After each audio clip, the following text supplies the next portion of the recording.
Señor esté con ustedes. Proclamación del Santo Evangelio según San Marcos.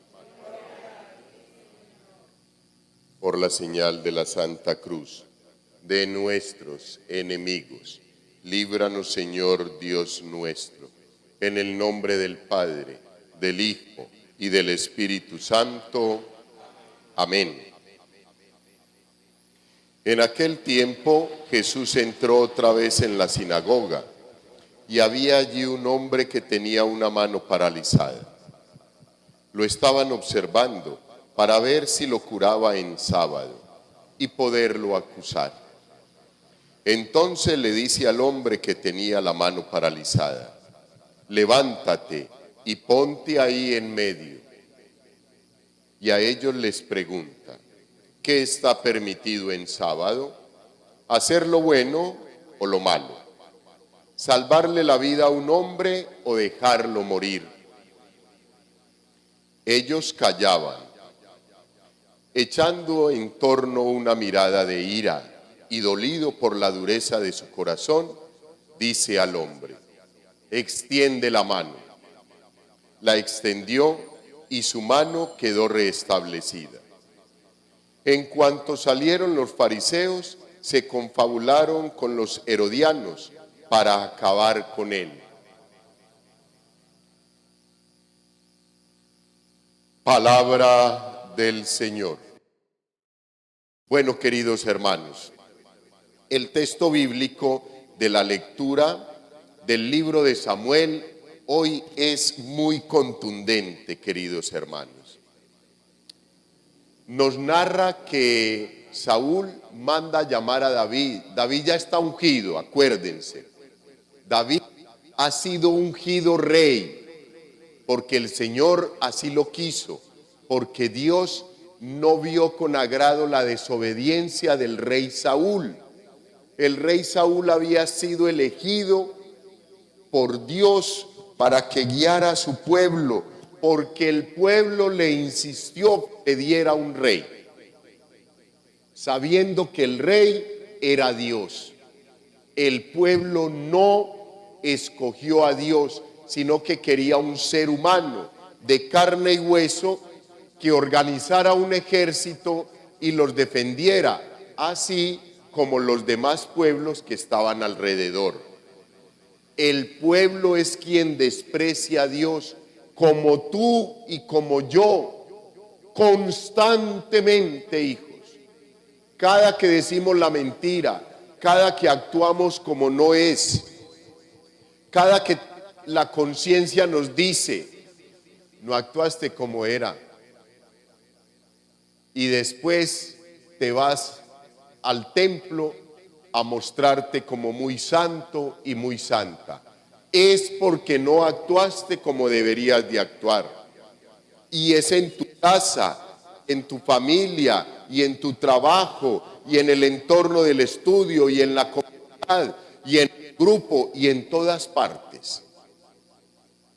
Y nosotros, cada que tenemos un comportamiento así, rechazamos a Dios y le decimos: vea, yo no quiero que usted sea el dueño de mi vida, sea el rey de mi vida. Yo quiero andar y caminar como caminan todos en la calle, sin Dios y sin ley, haciendo lo que quieren y sin importarles absolutamente nada. Eso es lo que nosotros hacemos cuando no cumplimos con la voluntad de Dios, con los preceptos y lo que Dios quiere. Entonces, como Dios le había dado una orden al rey y el rey no la cumplió como debía de ser, Dios rechaza a ese rey. Dios te rechaza a ti y a mí cuando no obedecemos su santa voluntad, pero queda con los brazos abiertos y te deja que hagas todo lo que quieras. Cuando reflexiones, cuando pienses, cuando recapacites que no hiciste lo que tenías que haber hecho, vuelves arrepentido o arrepentida, Dios te abraza inmediatamente. Te da un beso de perdón, te renueva la vida, te reinserta en la sociedad para que puedas seguir caminando. Hijos, eso no fue lo que hizo el rey Saúl, porque el rey Saúl se llenó de orgullo y de vanidad. Entonces le pide el favor a Samuel que vaya y unja a un hijo de Jesé. Y ese hijo es David. Hoy, muy probablemente, el rey Saúl, con algunos indicios de que era David quien era el ungido, pues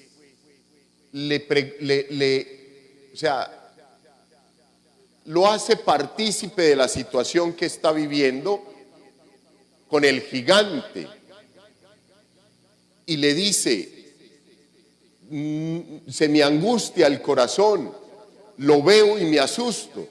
Y David le dice: no, señor, usted es el rey, no se preocupe, yo voy a pelear por usted. Y el rey Saúl le dice: ¿cómo vas a ir a pelear? Tú eres un muchacho y él es un guerrero experimentado. Fuera de eso es un gigante, tiene armaduras, tiene utensilios para defenderse, tiene todos los mecanismos, te va a despedazar. Y David le dice: no, tranquilo rey, no hay problema, yo voy a ir a pelear por usted. Y David se va, organiza una honda. ¿Ustedes saben qué es una honda o no? Es una tira donde uno coge las dos puntas, le pone una piedra, la volea y en un momento determinado suelta una de las puntas y la piedra avanza esta vía y la otra, pues. Entonces, esa era la única herramienta que tenía David. Mientras que el filisteo tenía espadas, tenía escudo, tenía una armadura. Miren, es muy bonito. Esos textos son muy bonitos, hermanos. Cójanlos en su hogar, en la casa, en el espaciecito que tenga para hacer su oración personal y léanlos. Son muy bonitos, traen muchas cosas interesantes para uno reflexionar en la vida. Ese texto bíblico dice que a David le trataron de poner la armadura del rey Saúl y David no fue capaz de caminar con esa armadura porque le quedaba grande, porque era demasiado pesada y David era un culicagao. Entonces él no quiso ponerse esa armadura y simplemente cogió la honda y se fue, como dice el texto bíblico, que David venía confiado en su armadura, en todos sus implementos de guerra, y David iba confiado en que la guerra no era de él sino de Dios y que él era un instrumento que Dios ponía al servicio del pueblo a través del rey. Entonces David va y en efecto coge una piedra, se la lanza y se la pega acá en la frente al gigante, a Goliat, y entonces él se va de bruces, mata al gigante. Ay, Padre, ¿y esa historia qué? ¿Eso qué me dice para la vida? Hijos, todo, nos dice todo. Es la realidad, la que tú y yo vivimos, la misma realidad que vive el rey Saúl y que vive o vivió el gigante Goliat. Mientras que a la realidad que estamos invitados a vivir es la realidad del rey David. Nosotros vivimos confiados en nuestra armadura, en nuestros carismas, en los talentos que Dios me ha regalado, en la familia, en el papá o en la mamá o en los hijos, en una cantidad de cosas que ponemos por encima de Dios, y eso nos hace sentir seguros, y ahí estamos plenos. No, hijos, no es así. Saúl desconfiaba de que David, sabiendo que era un muchacho y no tenía experiencia en la guerra, fuera capaz de vencer a Goliat. Saúl desconfiaba. Saúl no creía totalmente en la omnipotencia de Dios. David sí.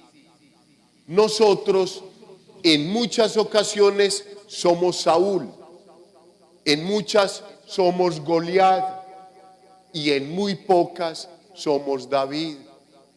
Estamos invitados a poner totalmente la confianza en Dios para que la guerra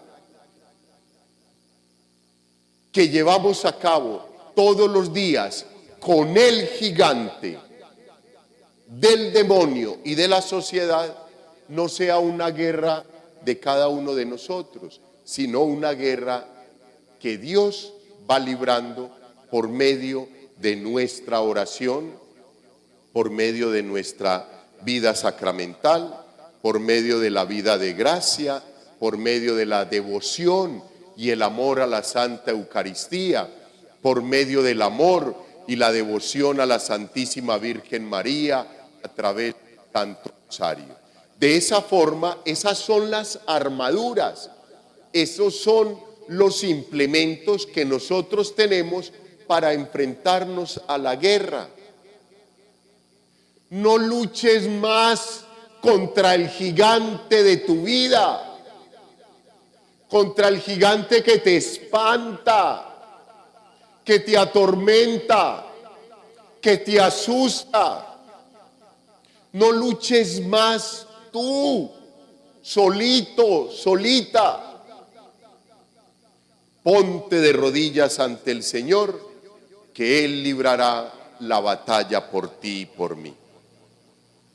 Queridos hermanos, y en el texto bíblico del Evangelio, pues nos encontramos como la continuación del de ayer. Marcos 2, del 23 al 28. Y hoy es Marcos 3, del 1 al 6, la continuación del de ayer. Y hoy vemos al Señor Jesús que entra en la sinagoga.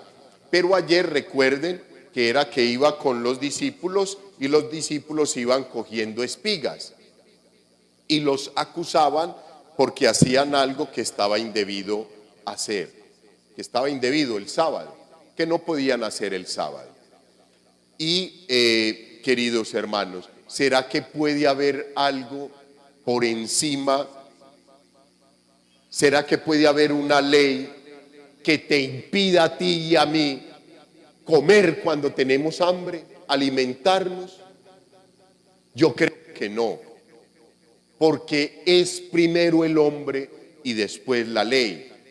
Es primero mi salud, comer y tener fuerzas, y después realizar y cumplir todos los preceptos. Eso lo entiende el Señor Jesús y ayer nos lo dejaba claro. Los libero totalmente de las ataduras de la ley de los judíos. Y el precepto que el Señor quiere es el precepto del amor. Queridos hermanos, hoy el Señor nos presenta un pasaje igual o muy similar al de ayer. Hoy es un hombre que tiene una mano con parálisis. Llega el Señor a la sinagoga y esta personita está en la sinagoga, digamos en el templo. Y esta personita está ahí y el Señor lo ve. Es sábado, siente compasión de él, el dueño de todo lo creado. No tiene derecho a sacarlo, no tiene derecho a curarlo. Está haciendo un mal, Señor, al curar a esta persona. ¿Está violando alguna ley? ¿Hay alguna ley que te impida hacer el bien? Pues no. Y el Señor le dice, ponte en medio. Y le pregunta a todos los fariseos, a todos nosotros, ¿qué está permitido en sábado? ¿Hacer el bien o hacer el mal? ¿Curarlo o dejarlo así? Y nosotros, como los fariseos, a veces con envidia, no, pero lo va a curar a él y porque a mí no. No, entonces nos quedamos callados. para no comprometernos y no responderle al Señor. Entonces, dice el texto bíblico, el Señor dolido y con rabia y con ira de ver la hipocresía de todos los que estaban en torno al enfermo, simplemente le dice, extiende tu brazo, punto, y queda. No le importa el sábado, porque ayer nos lo decía, el sábado es para el hombre y no el hombre para el sábado. No puede haber ninguna ley, queridos hermanos, en contra del bien y en contra de poder realizar un acto de amor, de bondad y de misericordia con un hermano que está enfermo, con un hermano que lo necesita. Ahí es donde nosotros tenemos que identificar, queridos hermanos, cuál es el accionar que Dios nos pide, que Dios requiere de nosotros, que tú y yo siempre actuemos con recta intención de corazón al momento de obrar. Y si siempre actuamos de esa forma, nosotros vamos a reducir nuestro pecado. Y si fuera de eso le pedimos al Sagrado Corazón de Jesús que sea nuestro corazón igual al de Él, pues hijos, seremos santos. Gloria al Padre, al Hijo y al Espíritu Santo.